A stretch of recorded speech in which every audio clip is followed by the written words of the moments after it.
Did you know that the best place to view the project is through the website theythemproject.org? It's the only place you can see all the photos, videos, and podcast interviews and easily share the project to help it be seen and make a difference. In addition to the website, They Them Project is everywhere. Follow us on Instagram and Facebook and subscribe to our podcast through iTunes or Google Play. Remember, the project grows and informs only when it is shared by people like you. Go to theythemproject.org and share what you see and hear. Hello, my name is Brent Dundor. I'm a full-time photographer, activist, and ally, and the proud producer of the They Them Project. They Them Project interviews non-binary individuals, offering a platform for them to be seen and heard while informing and educating everyone on how words and actions affect the trans plus community. My name is Miko, and I also go by Blaze Bordeaux as my performer name, and I use they, them, or he, him pronouns. Thank you for being here again, Miko.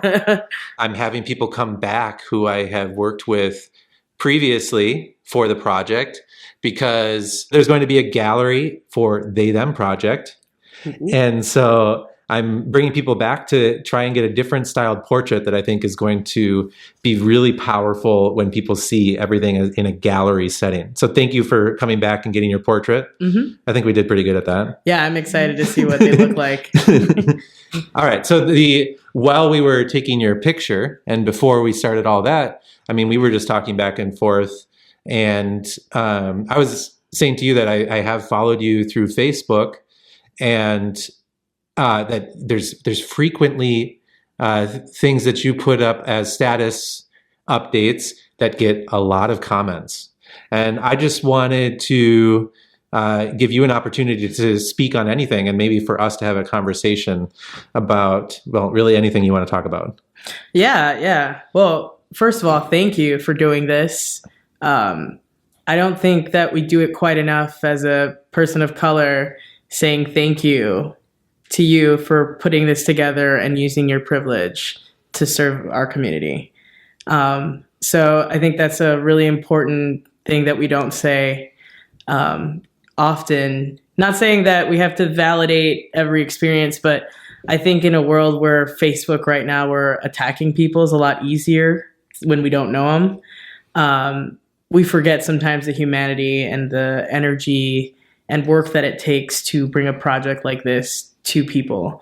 So I think, thank you. I appreciate you doing this. Also getting some kick-ass pictures I wouldn't have access to before because you're super talented. But in terms of kind of going off like Facebook and stuff. Well, if I can, so thank you for all of that. First of all, thank you for the thank yous. We both thank each other. We're thanking. We're thankful. We're pretty awesome.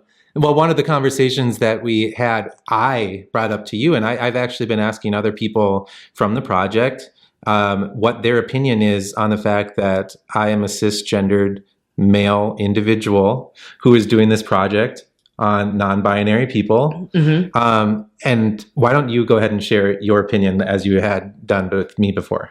Yeah, I just think that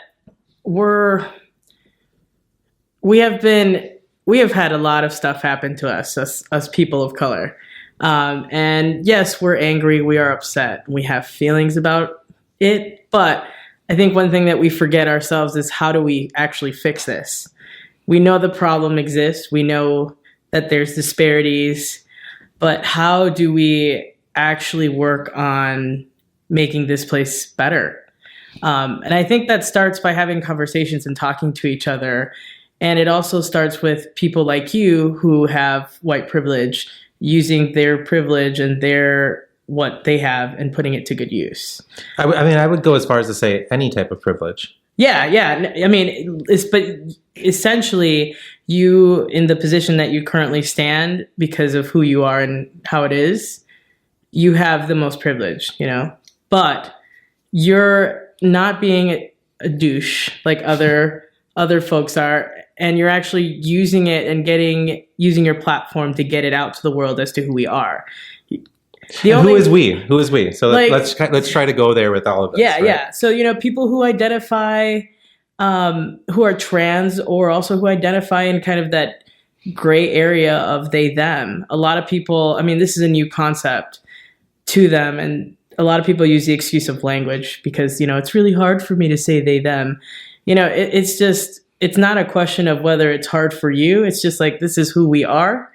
Please just respect it. And the fact that you took that and you kind of went with it and you're like, all right, let's try to understand that.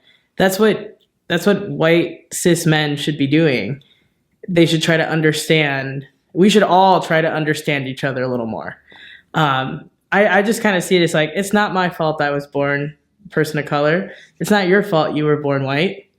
That's just how the dice rolled. And I think we should focus a little less on skin color for everybody and focus more on who the person is. Yeah. So, well, on this topic, we were talking about this before I turned on the microphone. There was a documentary through Netflix, and I believe that the director, the person that produced the movie, was a cis white male. Mm-hmm. And there's a lot of kickback and at least opinions throughout the news based on the fact that, once again, a story of someone in the queer community, and we can label that a bunch of other ways as well, is being told by a cis white male. And this is something that, obviously with this project, I constantly am thinking, and I have actually heard certain opinions. I've never had anyone really argue with me about it. But the question is, why am I doing this project? Should I be doing this project, Miko? I think you should. I think it's right for you to do this project. I think people need to know what this is, but it's also, it comes down to, like, for that particular example, that I heard that somebody else was trying to direct it. That was so that in that situation, then I'm like, okay, maybe he shouldn't have. Like, say if there was a POC person that wanted to put this project on together and had the idea first, but then you did it, then that's where I would draw like issues with that, because it's like, if I started up again and just took it away from him. Exactly. Yeah. That, I think that in itself is a different. Yeah. That's no good. But I think the way that you're going about this isn't, because you're still queer, and your partner is a person of color. So it's just like, even if the experience isn't directly affecting you, it is affecting someone that you care for. And so you may not know exactly what that feels like, but you see it. And I think there's power there. And I think that's something that, a lot of white folks probably just don't know what to do. It's a question. I forget when I started. I don't know if I even asked you originally at the beginning of They Them Project.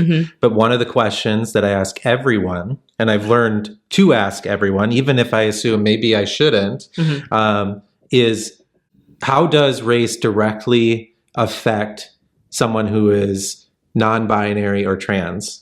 Or does race directly? I forget how I actually asked that question. Yeah. I think I actually think you did. I think. And you were talking about Latinx. Yeah. I think it's a different animal when you're just judged based on your skin tone and not.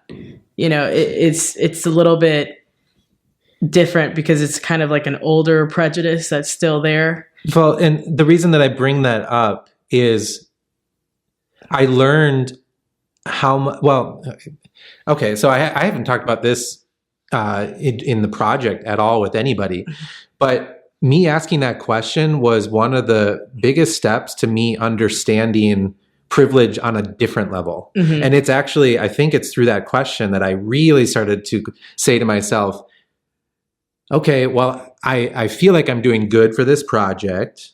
And I really want to understand, like, am I doing this the best way possible? And I think the answer is yes, personally. I would agree. but asking the question of how does race affect someone who is trans or is questioning their identity and wanting to come out, etc. Ultimately, if I had to answer that question, it always has to start with the fact that, well, I can't relate directly to what that feels like. Mm-hmm. But then it goes back to the conversations that we're starting to have here and what we were talking about before we turned on the microphone of like, well, how much can you relate if your partner is a person of color? If the fact that I am bisexual and I feel something when someone says either that I'm straight or that I'm gay, how that affects me and how it has affected me in my life. It's just there's so many layers in identities, and basically what I've found, like in my experience, is that if you have felt ever some kind of prejudice, you understand, and you may not understand it to the level like let's say that I've gotten it, but you're getting the crumbs. Yeah. Once you have the crumbs, we have something to work with. We have a little bit more common ground because it's like that feeling right there. Take that feeling, amplify it through years and years of repetitive, and that's where people of color then start to come in, and then you can kind of maybe start to get an idea of the pain that they feel. For me, a metaphor that works is just kind of think of it as like a tattoo. Like every time somebody gets my pronoun wrong or says some crap about my skin tone, it's like one of that needle digging into your skin. And it just keeps digging, where it just becomes this thing that you just get used to. You kind of get numb to the pain a little bit after a while. And then it's just like, you're just like, all right, I'm accepting this. But just like, these little jabs, these little tiny, minute jabs eventually just start to really freaking hurt. Yeah. I mean, I'm just saying from a tattoo perspective, tattoos, I think they hurt, but other people, but I was just trying to create kind of like a... No, that really helps. It's just like these tiny little jabs into your skin where you're just... And sometimes it's more like a stab. Yeah. Sometimes it's a deeper wound. Sometimes it's like, and if your skin's already raw and then it's just like, that's what it is. There's just so much pain. And then after a while, that pain becomes bitterness, and that bitterness just turns into like, I feel like I'm experiencing that now with how, politics are being run. And also like I'm a moderator for the Queer Exchange, which right now has, 11,000 members. And I see it specifically in there, some of the privilege that folks just don't understand they have. So let's try to dig into that, and let's go right in. So tell me exactly what you're referring to. The Queer Exchange is just this online platform on Facebook where it's just queers can exchange ideas and goods. So, if you need a roommate and stuff and you're looking for just queer folks or want to sell something, you go there. But lately there's been a trend where just some white folks on there say some really ignorant stuff. And then it just creates this toxic war between each other. And then my job as a moderator is to come in with an unbiased opinion and try to just kind of be like, all right, let's all get along, which isn't going to happen in a group of 11K people. But it's been really kind of disheartening how we attack each other online. There's just so much we lose in just having a face-to-face conversation. You can't read people, you can't get that emotion, but you also can't like empathize or sympathize with their experience. And through Facebook, I mean, I've given up on trying to have harsh conversations through there. Yeah. I remember a comment through someone specific that started the harshness of it all by trying to be polite by saying, I know this is probably going to dig my own grave or put me under the bus or something. Like, I know people are going to be upset by this, but I'm going to share my opinion. If you have to start a conversation like that, you're probably starting it wrong. Yeah. And my biggest point of all of this is, well, it's probably better to have a one-on-one conversation so that someone really understands what you feel about it. Mm-hmm. And that's kind of what we're doing here right now. Yeah. I think that we just lose so much now, and like we need to all do better as human beings to just remember that we're all human beings and that we all have our own unique experiences. And sometimes we're going to find commonalities, and most of the time we're not. I mean, when it comes to skin tone, we're going to have different life experience because we're going to see life differently, and then you bring queer and gender identities into that. And it's just like, sometimes I tell myself, I'm like, I must be some sort of masochist because there's days where I'm just like, you know what? I would like to walk down the street or go on the bus today without having somebody harass me for wearing makeup or for being brown. Like sometimes I stay at home because I want to avoid that when I go out to the world. But, at the same time, I'm also like, whatever, I'm going to be me and I'm going to be whatever because it's just, that's how it is. And that's how I have to be. So, with the pain, there's also kind of this really resilient strength that comes with it too. And I think we need to focus on that more and then just talk to people. I'm a person of color and I really appreciate you as a white person taking my photos and putting that out there. I appreciate that because you don't have to do that. You could just be like, I'm just going to, go to models and blah, blah, blah, blah, and be an amazing photographer, but you're not. And I think that's what white people need to do. Like, how do you help your fellow people of color, whether they're queer, whatever the case, just take the power that you do have. Even if you don't think you have any, there's so much privilege. Just take what you have and use it for good. It's like you kind of have this superpower you don't know about. And you didn't even know that you could use it that way, but it's just like, just use it for good, put it for good use, to help people that don't have the things that you have. I mean, there's times too where my partner comes home and, or I'll come home and I'm just like, I just don't want to deal with today. I've quit jobs because I got tired of being misgendered. Like I was like, I don't want to deal with the emotional shit that comes with that. And then it catches you off guard. Is just intense. And so like, even in the queer exchange, when I see it right before my eyes, there's days I want to throw my phone and not ever be on Facebook again and not ever do that. But I'm trying not to do that. I'm trying to just find more space to be more forgiving. I've seen conversations through Facebook and other social media that question people who use they, them pronouns or are non-binary, gender non-conforming. And my response has just been to put the link to this project. And I'm not even trying to just like promote that right now, but like it's ultimately the way that you respect someone is to take time to appreciate, try to understand that like what makes them different, why they are different, who they are. And I mean, that is what I'm trying to do with this project, is show that people have stories and they have journeys. And I genuinely feel that there's not a single person on this planet who can if they listen to every single one of these interviews, that is not going to change their perspective on that. Yeah.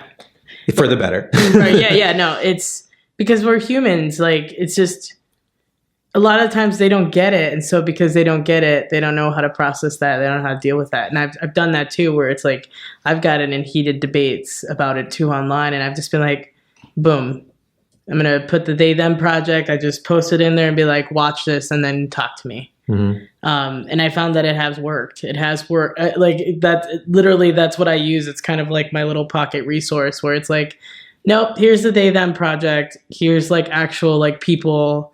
And here's what we have to say about it. And I think that's awesome. I think we need to be able to do that because I feel like we can only really get through people by showing them like the humanity. If you have something negative, if you feel that you have a place to say something negative to someone else about who they are, absolutely every time you are insecure about something. There's no reason for someone to try to hurt somebody else unless they are insecure about them, because it's somebody else's life. Yeah. Or if they're hurting too. I mean, like I there's a lot of truth too. And like people who are bullies have a lot of internalized hurting. And it's just kind of remembering that when you're fighting that other person's like, that's what I try to, when somebody's just not listening, I'm like, you know what?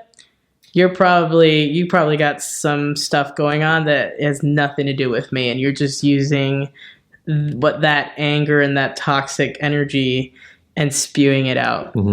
I want to just give you another chance to say anything to someone listening or the community at large. Just treat people with kindness and respect. Literally, the golden rule is the golden rule for a reason. Just treat others how you want to be treated. And instead of arguing online, take a step back and try to see if maybe you can talk to that person privately or in person. Because I feel like you'll get your point across a lot further than trying to just spew out hate. And then just, white people, listen. That's the first step in being a better ally. Just listen and then use your privilege for good. They Them Project grows and informs only when it is shared by people like you. Make sure to subscribe to our podcast channels on iTunes and Google Play, and follow us on Instagram and Facebook. The best place to view all of the project is theythemproject.org. It is here that you can see all of the photos, videos, and podcast interviews, and easily share the project to help it make a difference.